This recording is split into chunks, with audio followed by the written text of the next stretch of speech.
Damos comienzo a un nuevo comentario bíblico expositivo. Servidores de Dios. Quien te habla es Manuel Cornejo. En esta ocasión estaré compartiendo en el Evangelio de Mateo. Anteriormente estuve compartiendo que antes de que este niño viniera al mundo y creciera, no solo el rey de Israel, sino también el rey de Judá, habría cesado de reinar y la tierra sería dejada con un hijo de David sentado en el trono de Judá o algún representante sentado en el trono de Israel. Ya que nos dice Mateo 1:23, he aquí, una virgen concebirá y dará a luz un hijo y llamará su nombre Emmanuel, que traducido es Dios con nosotros. A la luz de la verdad sobre la inspiración de la Escritura, debe de adoptarse en la segunda posición, es decir, la interpretación del pasaje de Isaías, que debe de considerarse como de única referencia.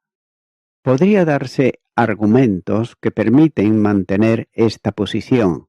Baste solo alguna reflexión sobre las tres principales que usan quienes sostienen la doble referencia. Por ejemplo, la primera, en cuanto a la palabra doncella, en lugar de virgen que usa Isaías, ya que no cabe duda que en todos los pasajes en que ocurre la palabra en el Antiguo Testamento se está refiriendo a doncella, como por ejemplo, en Génesis capítulo 24, versículo 43, en Éxodo capítulo 2, versículo 8, en el Salmo 68, versículo 25, por señalar algunos, aunque hay más. Como se aprecia en la argumentación de Aaron 6, transcrita antes, no se concibe una doncella que no fuese también virgen. Lo que sí está claro es que la palabra nunca se utilizó para referirse a una mujer casada. Por otro lado, Martín Lutero decía sobre esto lo siguiente: si un judío o un cristiano puede probarme que en algún pasaje de la Escritura alma significa mujer casada, le daré 100 florines, aunque solo Dios sabe de dónde podré sacarlos. Fin del comentario de Martín Lutero. Por tanto, note que además que Isaías está llamando la atención a los lectores sobre un hecho potentoso que sería la concepción de un hijo en una mujer en estas condiciones. Es por eso que nadie podría creer que el profeta estuviese refiriéndose a una concepción asombrosa porque fuese resultado de un acto inmoral. Por tanto, la conclusión conduce a aceptar que esa doncella era una mujer virgen. En ese sentido, lo admirable de la concepción es que se produce sin relación con varón. Isaías no tenía intención de referirse a una mujer joven, simplemente sino a una mujer joven y virgen.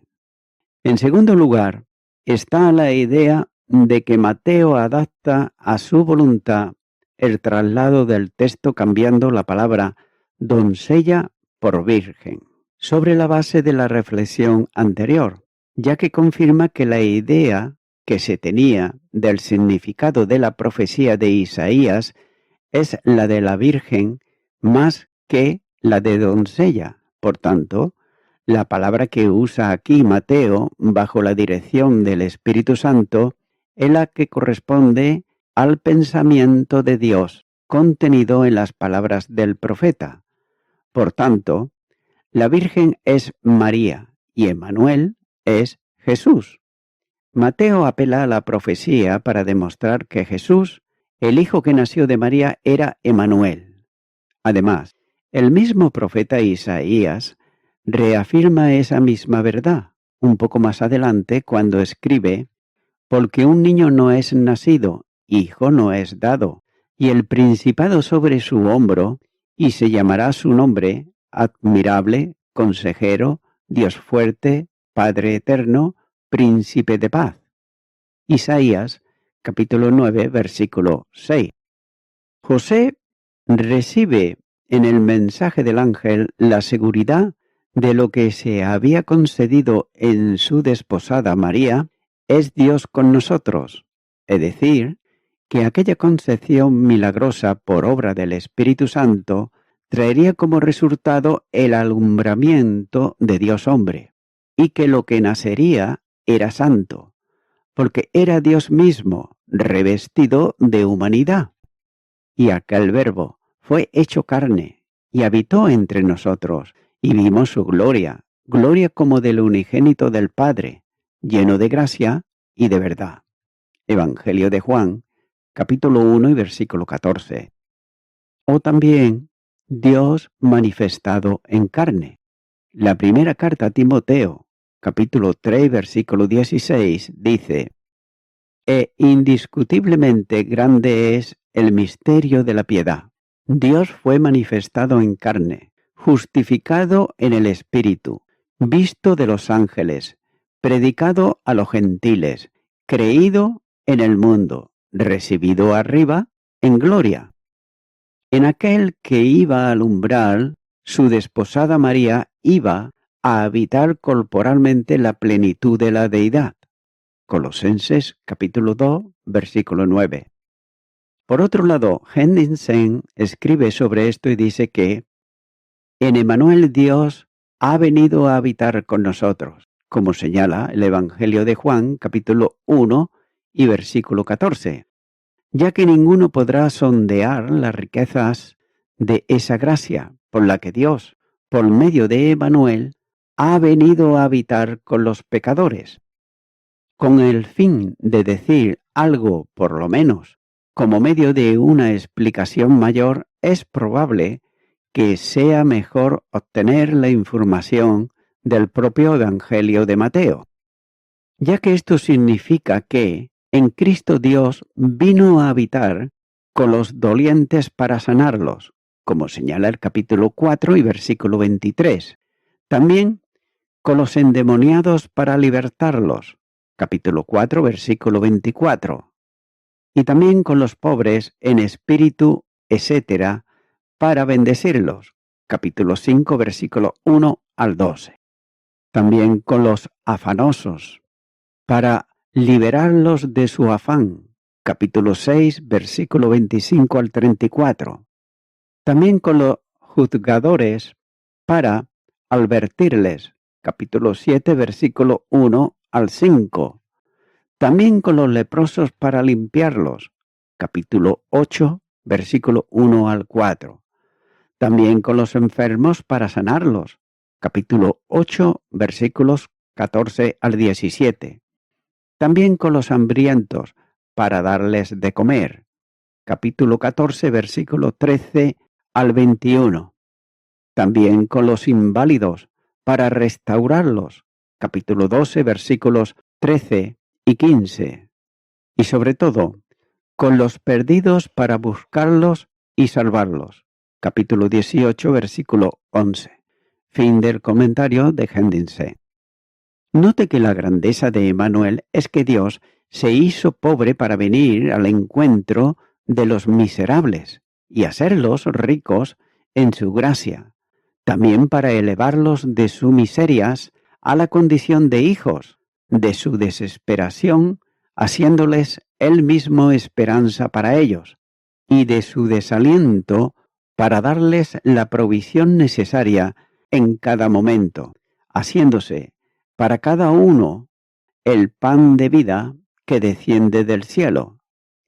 La obra de salvación es una obra sobrenatural, por tanto, esta obra lleva aparejada también la de un nacimiento sobrenatural. Para ser sustituto del hombre, el Redentor debe de ser a la vez Dios y hombre, o tal vez mejor, Dios hombre, sin pecado, en una sola persona divino-humana. Dios, se encarnó en medio de nosotros para reconciliar consigo al mundo. La segunda carta a los Corintios, capítulo 5 y versículo 19, que Dios estaba en Cristo reconciliando consigo al mundo, no tomándoles en cuenta a los hombres sus pecados, y nos encargó a nosotros la palabra de la reconciliación. En un abrazo de gracia perpetua, atrayendo a sí mismo a quienes eran por naturaleza y obras sus enemigos, llevándolos a la paz con él. Romanos, capítulo 5 y versículo 1, dice: Justificados, pues, por la fe, tenemos paz para con Dios, por medio de nuestro Señor Jesucristo.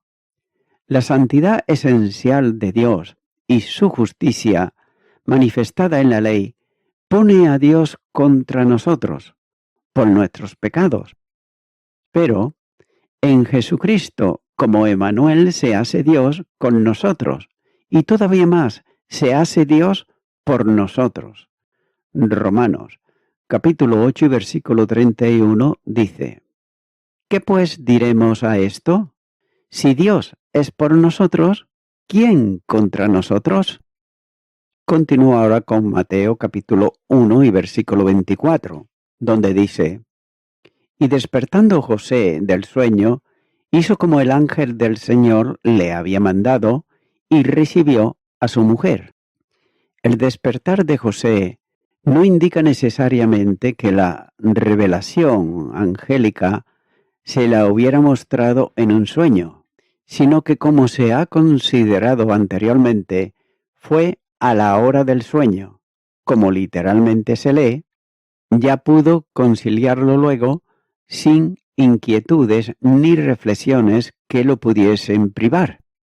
De forma que cuando transcurrió el tiempo del sueño, probablemente por la mañana, no tenía ninguna duda en cuanto a lo que debía de hacer con María.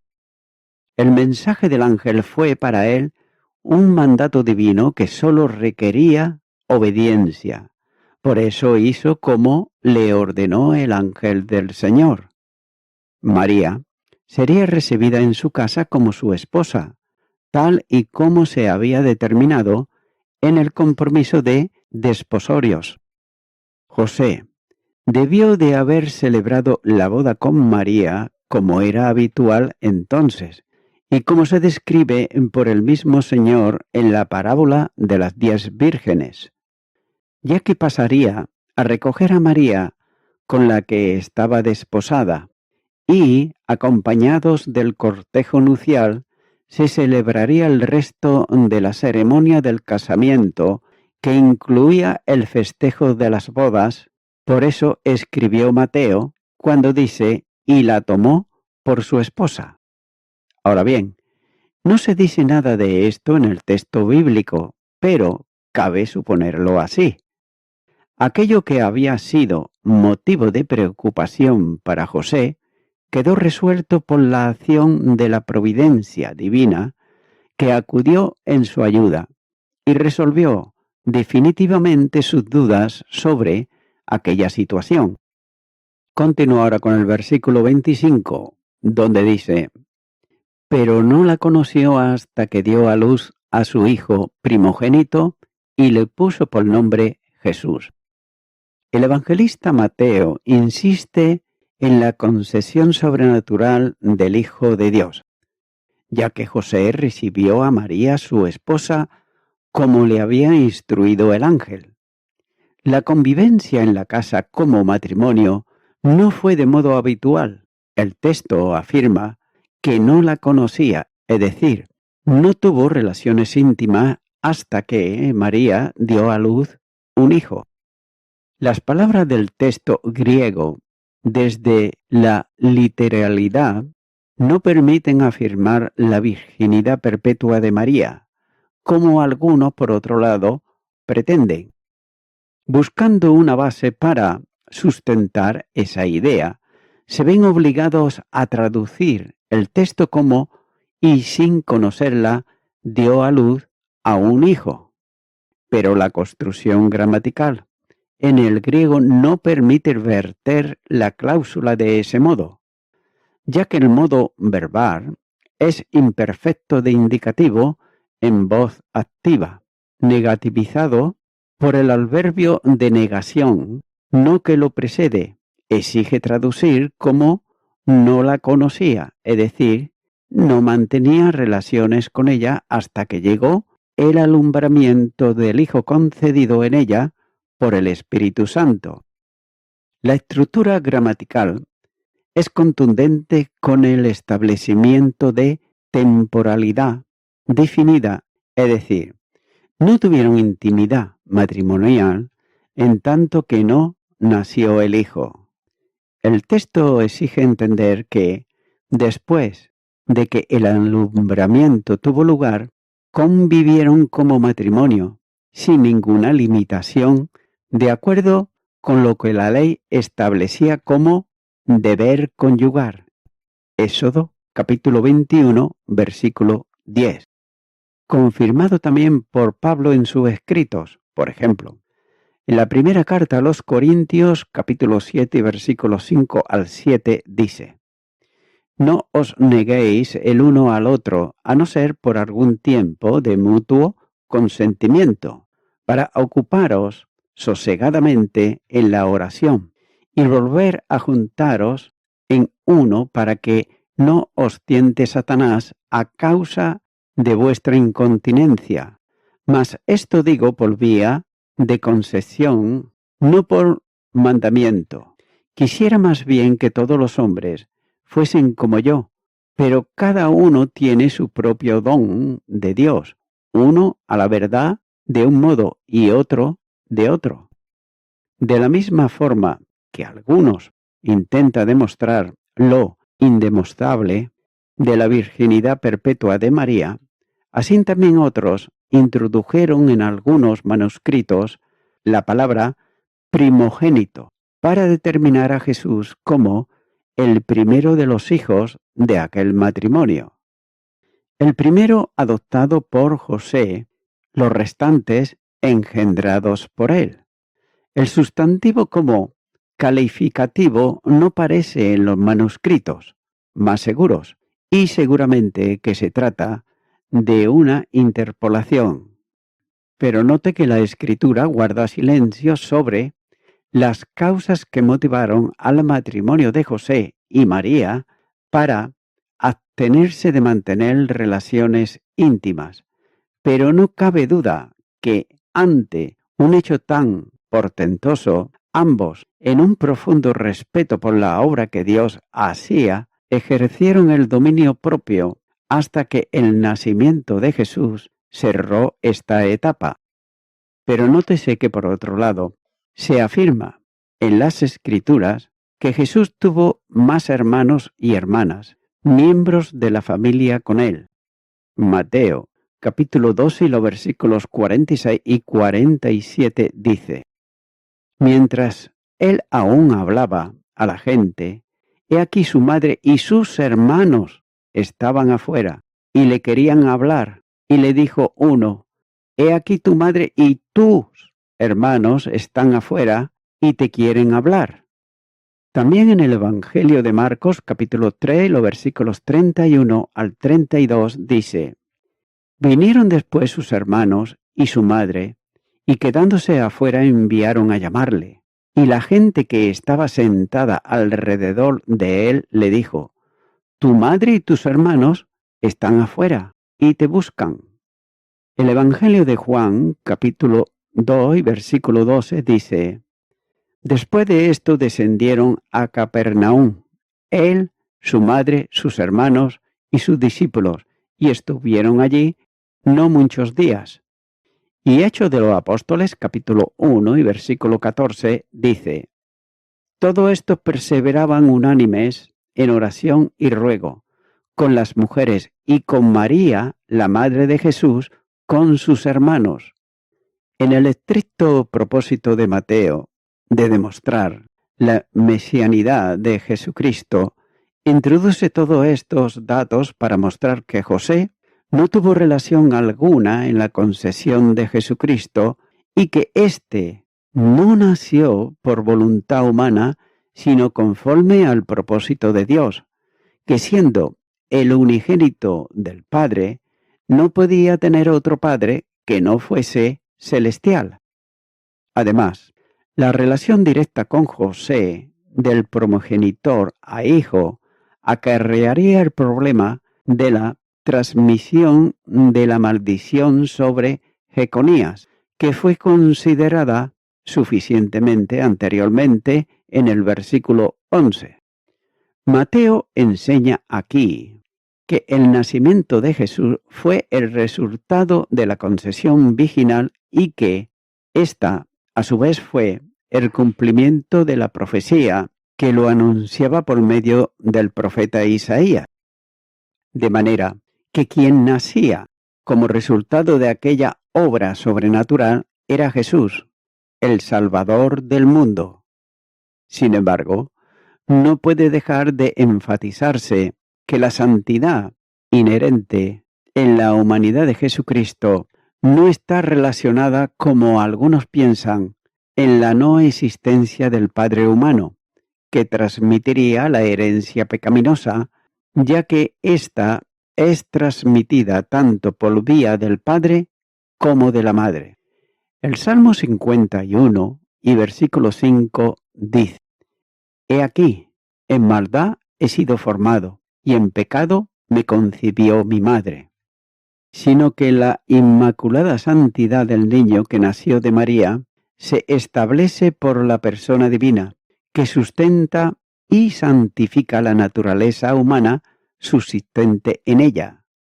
Esta subsistencia de la naturaleza humana en la persona divina adquiere la dimensión hipostática que convierte a la persona divina en el sujeto de atribución de responsabilidad de la naturaleza humana, por cuya razón Jesús, en el plano de su humanidad, tenía que ser necesariamente impecable. La santificación de la naturaleza humana se lleva a cabo por la presencia desde el instante de la concepción de la persona divina, en quien se establece la naturaleza humana y en la que desde la concepción subsiste perpetuamente. Y voy concluyendo con esto. Los versículos reafirman el verdadero y sobrenatural nacimiento virginal. También indican que la pareja tenía una vida marital normal tras el nacimiento de Jesús. Por otro lado, el texto Recetus, siguiendo los manuscritos unciales del griego, agrega su, de ella, primer hijo nacido, implicando también a otros niños. Y en este capítulo 1 es un comentario de guía de estudio, lo que significa que cualquier persona que lo pueda estudiar es responsable de su propia interpretación bíblica, ya que cada uno de nosotros debe de caminar bajo la luz que Dios nos ha dado. La Biblia y el Espíritu Santo son lo más importante en la interpretación bíblica. Esto siempre hay que tenerlo muy en cuenta. Amigo y amiga oyente, el nacimiento virginal de Cristo se enseña claramente en la Biblia y es artículo de fe que confiesa toda la Iglesia cristiana de la tierra en el credo apostólico, cuando dice: creo en Jesucristo concedido por obra del Espíritu Santo, nacido de la Virgen María. La explicación de Martín Lutero del segundo artículo declara que Jesucristo verdaderamente Dios, engendrado del Padre en la eternidad y también verdadero hombre, nació de la Virgen María, es mi Señor. Es por ello que mi amigo, mi amiga oyente, yo ahora te invito a que puedas hacer una oración de fe para recibir en tu vida, en tu corazón, a este bendito Salvador Jesucristo, que dio su vida en la cruz del Calvario a favor del pecador y la pecadora que viene a Él en arrepentimiento. Ora conmigo. y di: Señor Jesucristo, vengo a ti en arrepentimiento, pidiéndote perdón por todos mis pecados. Creo que tú fuiste concedido por obra del Espíritu Santo y nacido de la Virgen María. Creo que tú eres el Salvador del mundo, pero ahora, en este momento, yo te recibo como mi único y suficiente Salvador. En tu nombre, amén.